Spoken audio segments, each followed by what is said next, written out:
আল্লাহ বলে বান্দা শোনো আমি রমজানকে কেমনে সাজাইলাম।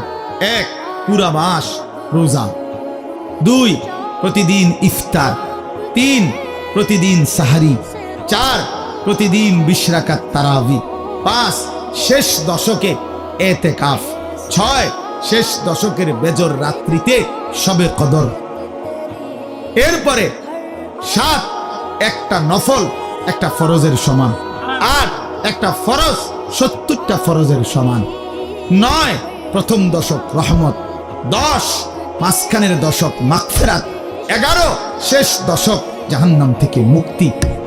আল্লাহ বলেন জান্নাতের দরজা খুলে দিলাম, জাহান্নামের দরজা বন্ধ করে দিলাম, সমস্ত শয়তানগুলোকে শেকলে বন্দী করে দিলাম, চারিদিক দিয়া গোলাইয়া সব গুছাইয়া বান্দা রাস্তা কেবল একটাই খোলা, দরজা কেবল একটাই খোলা।